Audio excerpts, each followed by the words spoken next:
de volta à política aqui no Morning Show. Em meio a um episódio envolvendo o ministro do Meio Ambiente, Ricardo Salles, o presidente Jair Bolsonaro disse que a ONG ambientalista Greenpeace só atrapalha. Vini, vamos lá para os detalhes. Ricardo Salles, que ontem publicou um tweet também, Edgar, com uma foto do navio do Greenpeace. Eu vou pedir para o Brunão mostrar para a gente aqui. O Ricardo Salles, que já vem discutindo um pouco essa questão junto com o Greenpeace pelo Twitter, inicialmente naquela questão do que o Greenpeace alertava para os riscos da população entrar em contato com as manchas de óleo do Nordeste. O ministro Ricardo Salles acabou ironizando aquela questão, depois criticou o fato deles fazerem aquele protesto em frente ao Palácio do Planalto, e agora ele fez um tweet dizendo o seguinte: tem umas coincidências na vida, né? Parece que o navio do Greenpeace estava justamente navegando em águas internacionais em frente ao litoral brasileiro, bem na época do derramamento de óleo venezuelano.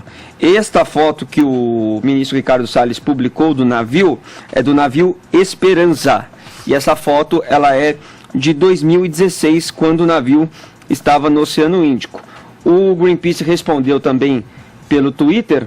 Podemos passar aí, por favor, Brunão, para a gente mostrar qual que foi aí a resposta do Greenpeace, que disse que novamente o Ricardo Salles cria as falsas acusações para esconder a sua incompetência em agir e proteger as pessoas e o meio ambiente. Sua postura não é digna do cargo que ocupa. Quem nos acusa sofreu condenação por fraude ambiental e mentiu que estudou em Yale.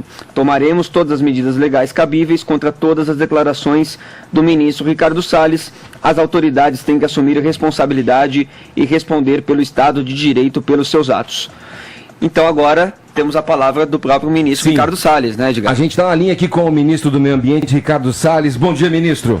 Bom dia a todos. Ministro, essa fala do presidente Bolsonaro, que o meu colega Vinícius Moura citou aqui, comentou, que veio na esteira, inclusive, de uma afirmação também publicada pelo Twitter do senhor, que foi considerada irresponsável por muitos. Eu queria saber como é que o senhor comenta essa situação criada a partir do que, inclusive, o presidente da Câmara, Rodrigo Maia, considerou uma ilação da sua parte.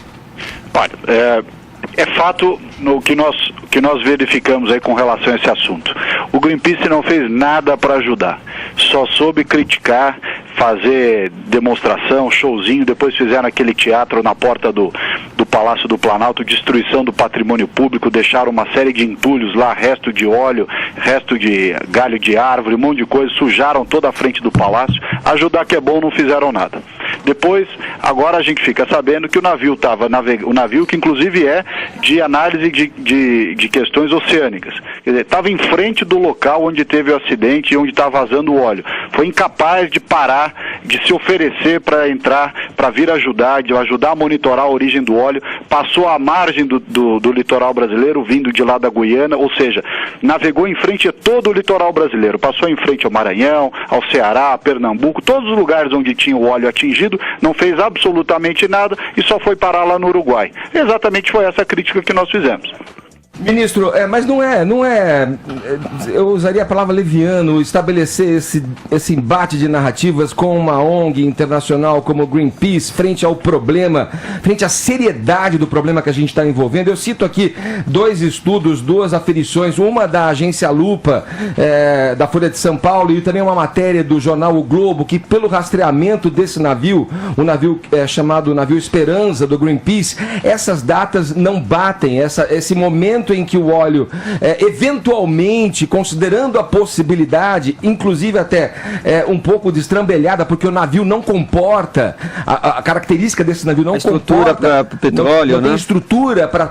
Mas ninguém disse, espera um pouquinho, ninguém disse que foi o navio que jogou o óleo. Eu estou dizendo que eles estavam na frente, estavam passando na frente do local do acidente, podiam ter parado para ajudar e não fizeram nada. Quem tá fazendo elucubrações são eles. Aqui não tem nada. Nós dissemos uma coisa muito clara.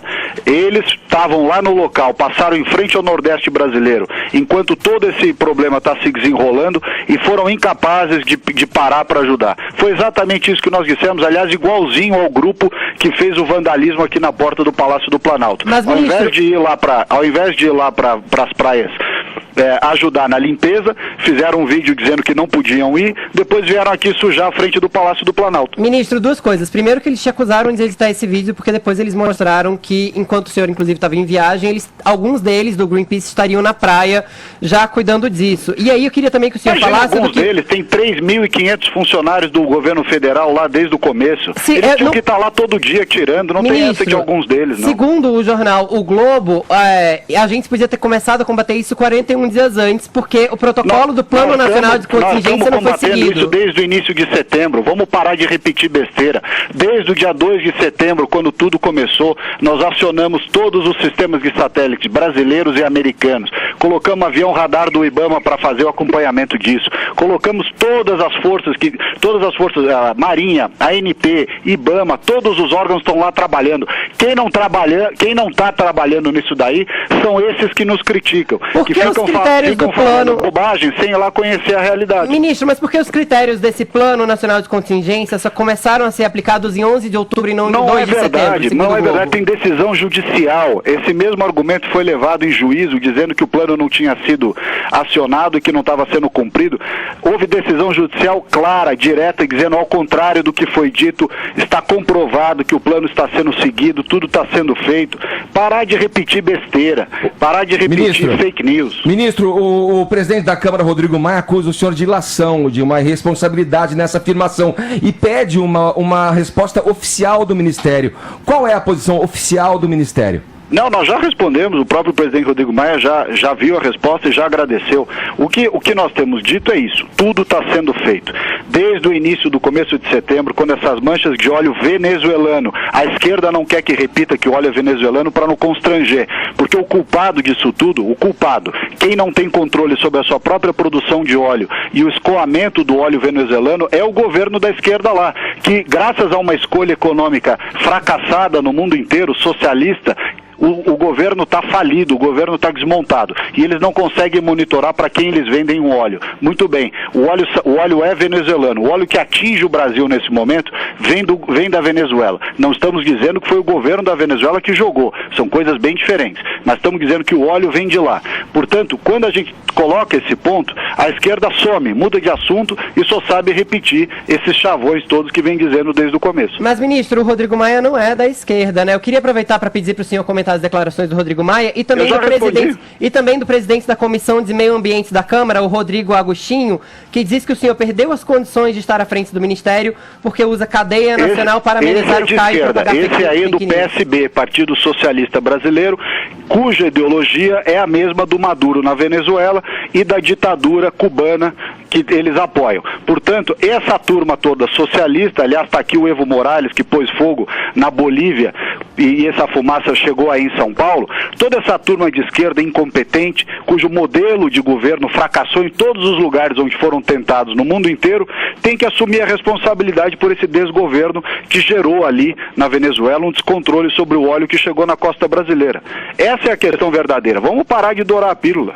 O ministro, a gente ouve relatos, a gente está acompanhando muitos vídeos enviados, inclusive pela população, que prontamente, ali, literalmente, na mão, sem luvas, vem fazendo o que pode para a retirada desse óleo. E entre esses depoimentos, o senhor falou que a Marinha foi acionada, que dependia de uma decisão jurídica para que esse plano de contingência fosse colocado em prática.